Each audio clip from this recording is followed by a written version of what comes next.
On this episode of Blending Bourbon, Dixon and I discuss how to avoid burnout. Blending Bourbon is the podcast that takes you beyond the barrel and behind the scenes of the whiskey industry with master blenders Dixon Dedman and David Mark Young. Welcome back to another episode of Blending Bourbon. I am Dixon Dedman of 2XO Whiskey, joined by my very good friend who happens to be the podcast version of Trent Krim himself, the pride of Omaha, and the master blender and refounder of Golden Sheaf American Whiskey, Mr. David Mark Young. David Mark Young, how are you? I'm great, Dixon Dedman. How are you? I'm good.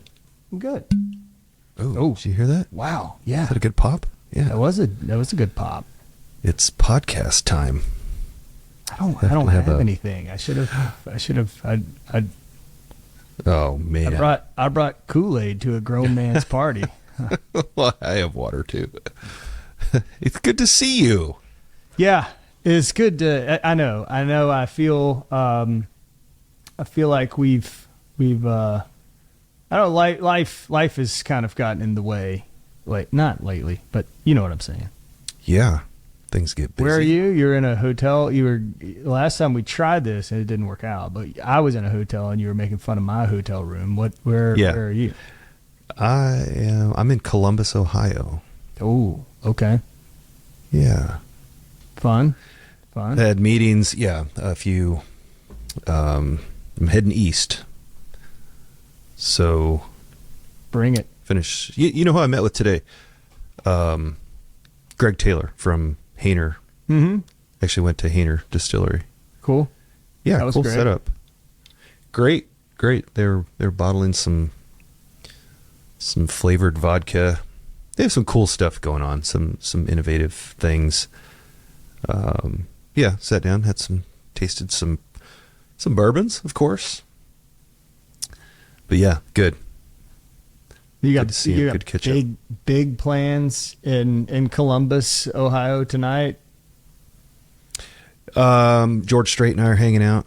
That's about it. I actually from Columbus, or did you just randomly choose a name? Like when I was checking, kind of. Yeah, George.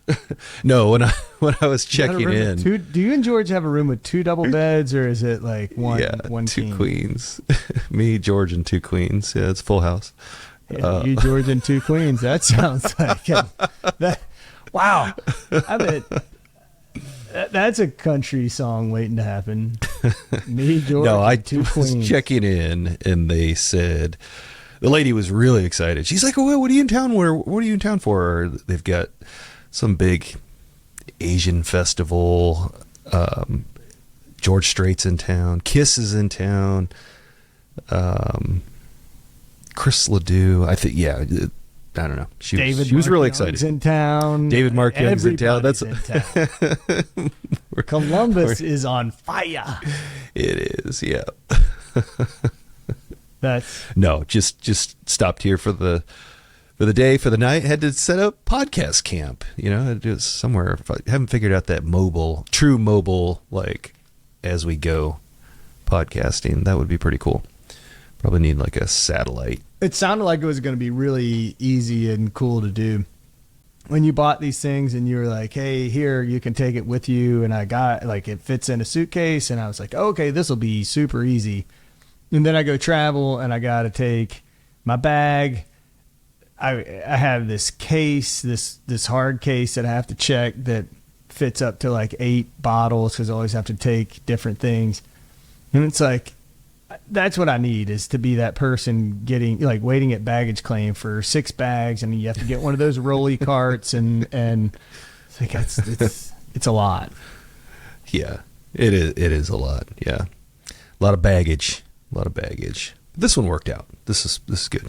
Good. Well, so you're not on the road this George week. And two queens. I'm not. So this is going to be a little Dixon diarrhea of the mouth, and you jump in where you need to jump in. Okay. But I was in Wisconsin last week, end of last week. Had a great visit. Did some really cool dinner events and some bottle signing stuff and some kind of just fun happy hour stuff with people. But it was phenomenal. Like, it was a great trip. And I was on the plane home on Friday. And I have to tell you that I also, over the weekend, had a birthday. And it wasn't a big birthday, like not a big number, not a special number, not an exciting number, but a birthday. And I was kind of thinking about that and thinking about the trip. And I got really... Did I come back? Sorry. Yeah. I got a little emotional on the airplane, flying home. And this is not to complain. I'm not complaining. I am certainly not complaining. I feel like when we talk about things that register with us, our thoughts, our feelings, or whatever, they register with other people. Yeah. I got kind of emotional on the airplane. Like, pause whatever I was watching, and what I started thinking about was when I was growing up, I never got to spend that much time with my dad. And it's not because my dad wasn't there or there was an issue with my parents or whatever. It's because my dad was always at the end. He was always working. He was providing for us, and he was doing, what great dads do, which is providing for their family. And right. He was a phenomenal father, but a lot of times, he was gone before we woke up, and, he might be home in time to kiss us goodnight or whatever. And there were 3 months of the year in those days when the inn was closed. The inn closed pretty much January, February, and March. And we had these great 3 months with my father. And, he would wake up and we would play, and he would cook us breakfast, or we would do, whatever. But for all intents and purposes, I have great memories of my father from my childhood, but my father was always working to provide for us and build something for us and do something for us. And that meant that we didn't see him a whole lot. Yeah. And I was thinking about that on Friday when I was flying home, and knowing that I was missing my son's kindergarten graduation, missing my daughter's 5th grade graduation that day. And, then I think, well, it's funny to think about, like, my dad has always been, old, like, in my mind, older than I am. Like, it's hard to think about my dad when he was my age. Like, what was my dad, because you just have this different perception of your father or whatever. And I really got, and it wasn't like emotional, like, my childhood was terrible, or it certainly wasn't like, what I'm doing is terrible. But I had this kind of this moment where I started to realize that I've put and continue to put so much of myself into the things that I'm trying to build. the things that we're trying to create, the things that we're trying to do. And I also have the inability to say no. Like I truly have the, and it's like, hey, can you come here? Well, I don't want to, but I need to. Well, if they want me to go there, then I should go there. If there's something that will help what we're building, I should do that. And I just had this thing where I was just sitting there and I was like, I've got to find a better balance. Like I've got to find a better,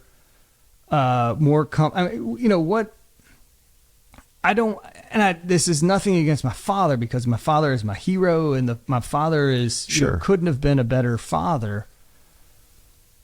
But I don't want my kids to say, yeah, my dad was always traveling. My dad was always, having to miss bedtime because he was doing a live video or live stream interview, or my dad, was, I still want that. And I love what we're doing. I love what we're building. I love where we're going. I love the response we've had. And I think part of all of that is that, there's people have attached to some extent personally to like the brand, and I think they also, it's a brand with a person. It's a brand that is a person, and they attach to that, but also they, and sometimes that, like, then but the problem with that is like sometimes you have to, like, you want to be this person for everybody all the time. Right. You don't want to say no. You don't want to say I can't. You don't want to say I can't go there. You don't want to say, you don't want to say no. Right. But it was this thing where I just said, I've got to figure something out so that, and I don't think it's exclusive to what we're doing. Right. I think it's a life thing. I think it's I've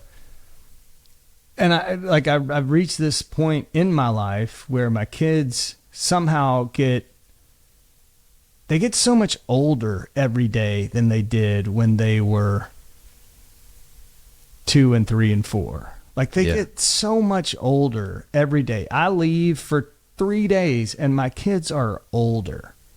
Yeah. They've learned something new. They've experienced something into new. Something,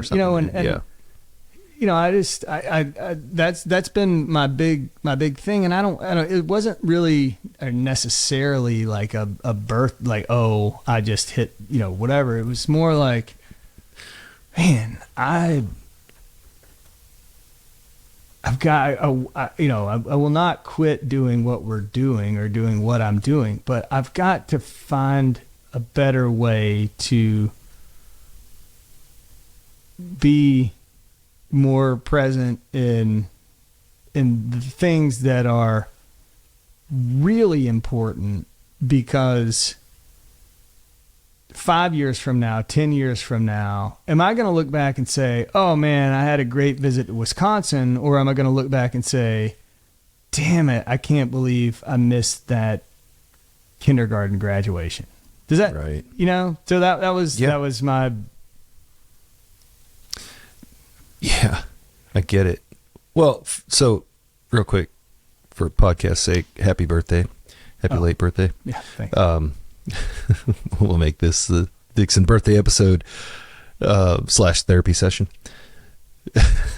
I get it. I totally get it. And that's one of the reasons I left the corporate world, because, well, I was making a lot of money for a bunch of other people, but I really, you're salary employee, so 40 hours, 80 hours, there's no difference. And I remember somebody saying to me one time, a boss, I think he asked it in the form of a question, are you working to live or are you living to work?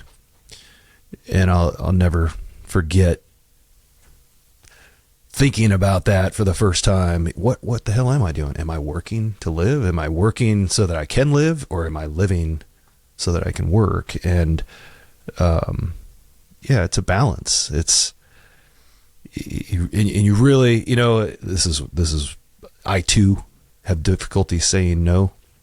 I struggle with even creating healthy boundaries, being intentional with my time and all that. I get questions all the time and I feel obligated to respond to them right away even. But especially, kids you're right. They grow up overnight. I remember my kids are grown up now. Time with them is still important, but going through those quick changes, it happens. I can tell you from experience, it was a time warp. I remember taking my daughter to kindergarten for the first day and having that moment where she's walking away and, walk her up to the school, hold her hand, and she goes inside. And I thought, here it goes. And from that point on, it was like a blur, all the way up to, when she moved out, went to college. But from that point on, they start to get a little further away, okay, now they're gone to school all day. Then they're doing extracurricular activities, and then they're spending the night at friends' houses, and then they get driver's licenses, and then they're, it's just eventually you're alone. Yeah. I think, and what for me, like what I guess what is I'm trying to deal with is like, I don't want to get to a place where oh gosh, what's the right word? Where I am unable to do the best job I can do as the Dixon Dedman of 2XO because I resent it from taking away from the best version of Dixon Dedman, the dad that I can be. But I also, have, like, that's part of who I am. That's part of what I do. That's my life, is not only being a dad and a husband, but also, being the face of a brand. And that becomes, I think that becomes a real, there are times when I've had times where, I have 3 distributors and, their people come through my office in a day, and some local barrel pick group that wants to come by. I've had, 4 or 5 groups come through here in a day, and it's the dog and pony show, which is great. And I love spending time with people and meeting people and telling stories and pouring them samples and talking to, and then I go home and my kids are like, dad, and I'm just like, I can't talk. I can't, I just need to sit in a quiet room. You know what I mean? And yes, I do. I don't want to be, I'm really trying to focus in on, and this is not a bourbon blender thing. This is like, I think everybody who is career driven, at a certain point has to like have this internal conversation, right? Like, yeah. I mean, I think the solution is easy. What role can your kids play in your bourbon world? I mean, that's what you have to figure out. I'm just kidding. My battery's low here. No, for real. It's a balance. I mean, you've got to take care of you in order to take care of all the things, that being family and your brand. And, I totally get it. I totally get it because, right before we, started recording, Myron and I, our producer, were chatting about, how, well, me, for example, my time is all spent doing bourbon stuff, even my social time. So when the bourbon work during the day is done and the tastings and the events are done in the evening, I'm spent. I am done. I need to sit in a dark room. Literally, that's what I do. And just, just me and Ted Lasso would just hang out. And I'm telling you, I've turned it. It's you go, and everybody's like, "Oh, wow, that's awesome! You get to spend 2 days in Miami." Yeah, 2 days in Miami, liquor stores and meeting rooms with distributors and cool happy hours, telling the same story that, talk to them about your product and all that stuff. And then, and then they're like, what we should do after dinner? Like, we got these, and I was like, no, I'm done. I'm going, I'm going back to my hotel room, and I'm going to call home and check in, and I'm going to watch a show, and because they're coming to get me at 9:30 the next morning, and the last thing I want to do is spend 3 more hours, on. Like, sometimes you just have to be off. I need. That's a good way to describe it. Yeah, that's a great way to describe it. And like I said, I can absolutely relate to that. I do a lot of local events, and sometimes it's 5 nights a week, after a long day. And, what I've been doing, I just did this race not that long ago, and, running's just part of my life. And that's my decompression time. Talk about getting emotional. I mean, I get that on the plane. I'm sure after a long week traveling there, being inundated with people in your face, going here, going there, and then you're finally on your way home, and you probably felt like for the first time all week you could, actually just sit and not have to talk and repeat yourself over. That's the other thing too, man. I always apologize to people. I'm like, I apologize if this is redundant. If I just said this, I don't know who was standing here 5 minutes ago, but I know I said this 30 times already today. But I'm sure, you felt some relief, just kind of like, oh, okay, next stop, home. And I totally get that. It's a lot. I love it, by the way. And I know that, you're extremely passionate about it, and that's just it. You give all that you have, you put yourself into it. But man, it's a lot. It is overwhelming. It is. It's like I wear headphones onto the airplane. Mm-hmm. Just so you don't sit down next to somebody and they're like, so what do you do Where are you for a heading? living? Are you from here? What are you? It's like, I'm off. It's off. Yeah. It's off. Like, Not making eye contact. No. We're not talking. We're not having that conversation. I sat next to a talker last week coming back from Atlanta. he was dealing with a crisis too, and so I had to apparently be informed of every single detail and every backup plan that he had in place. I had somebody the other day, and they're like, "What are you? What are you doing? Traveling for work?" I am. Yes. What business are you in? The spirits industry. Spiritual. What do you do in the spirits business?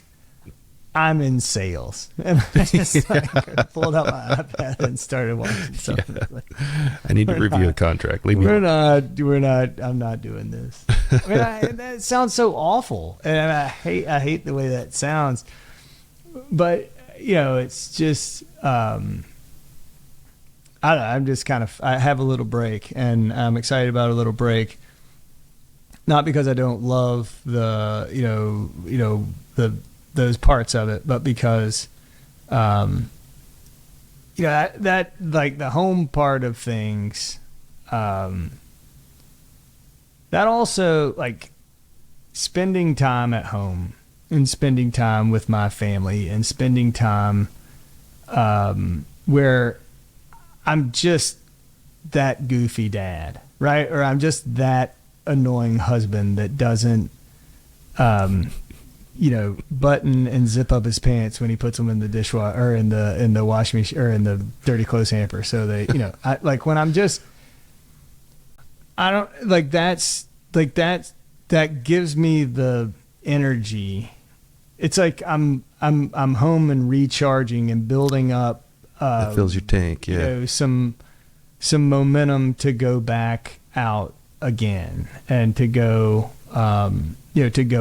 And it reminds me of what I'm working for and who I'm working for, but also like what's really, really important. I mean, yeah. If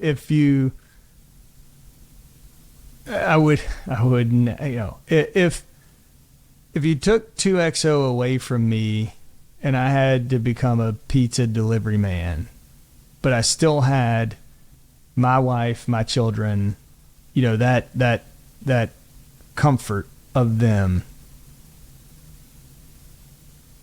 I would survive. If you said, "Hey, that's gone, but you get to keep being Mr.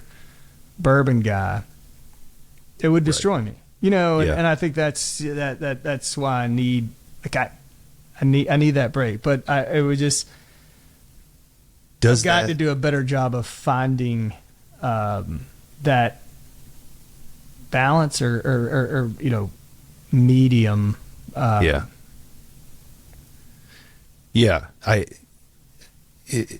have to find what you need. Yeah, that's what I was going to ask you. You take a break, take a couple days with the family, shut it off. Do you recharge? I mean, are you ready to go back? Are you as enthusiastic? No, if you told me I had to get on an airplane next week, I would lose my mind. And that's okay. I need this time. We're putting stuff together. I need to be home to do some. It's really hard to blend when you're traveling all the time. But yes, I've been on the road every week, but 3 weeks,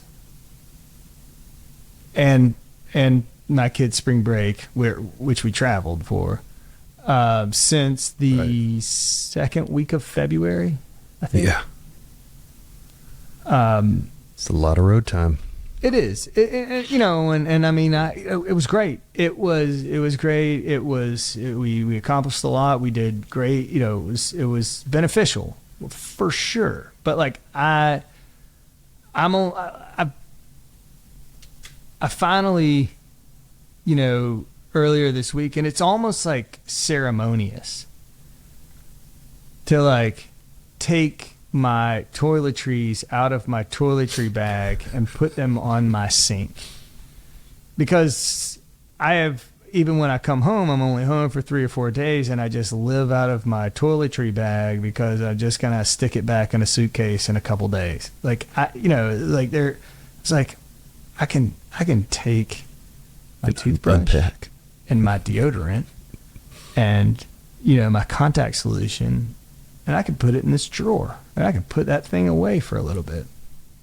Then I found out I got to travel in 2 weeks, but still, It's 3 full weeks at home, which makes me very excited.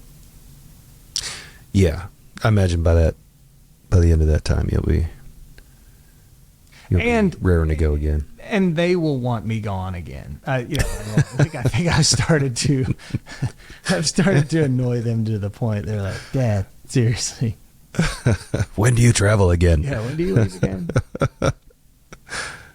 Why is there excitement when you ask me when I leave again? Yeah, well, I can relate to that. Having kids at home and family at home, to come home to, but it's different for me now. I feel like I'm on the road all the time. That's just, I'm a nomad. Yeah. My way of life. But I think that even if, I think for you, I mean, what I would tell you, is, you gotta, like, it can't be the only thing in your life. Like, right. And I get it. I do the same thing. I wake up I skip the after dinner drinks or the opportunity to go to this, because I need to get up in the morning. I need to exercise, or I need to do something for me that other than sleep until 20 minutes before they pick me up, have my alarm go off, jump in the shower, grab a cup of coffee, and feel like I just laid down, hopped up, and have to go start presenting again. Like you're good. You got to have something outside of all this that you look forward to. Or else you just burn out. I mean, airports and hotels get really old after a while. And I'm not telling any, there's a lot of people that probably travel a lot more than I do, but you gotta, whatever hat you wear, I think you gotta take it off every once in a while and just. Yeah. This trip I'm on, so I'm driving, right? I've done a number of road trips this year, and so I'll drive for a couple hours, get to somewhere, and I'll set up meetings along the way, so it's a week and a half long, and 6 or 7 meetings or events and whatnot along the way. This time though, and usually when I'm in the car, I'm on the phone, and I found myself this time just silence between calls. Not even music, not even listening to music. And, an hour and a half goes by, and it's just silence. It's just me and my thoughts. And it's been nice. It's been a nice, welcome break. I guess you can call it a break. I mean, it's still, meeting after meeting and event after event. But the quiet time, I'm finding that I have the need to decompress. And sitting in that dark room. Recharge the old batteries. Yeah, for sure. Yeah, well, recharge and get back up on that horse. If pony boy. I did not mean to have a pity party or be like, oh, woe is me or anything like that. It's just, man, I think some of the stuff we've talked about has really resonated with people. And I think, sometimes you look at athletes or musicians or actors or whatever, and you think, wow, they have these incredible lives, and I'm not comparing myself to an athlete or a musician or an actor or, whatever. But what I'm saying is I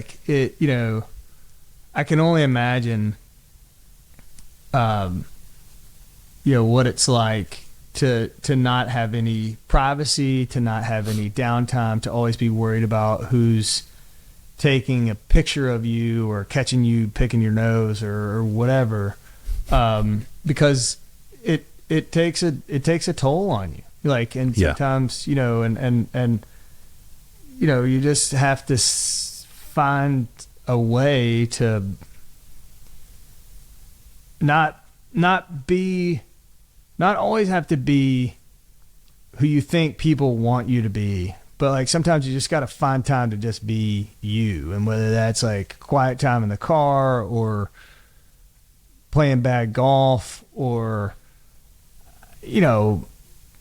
messing around I took my boys fishing the other day, and it was maddenly frustrating because there was a malfunction at every turn. It was one's hooking the other, one's hooking a tree, they're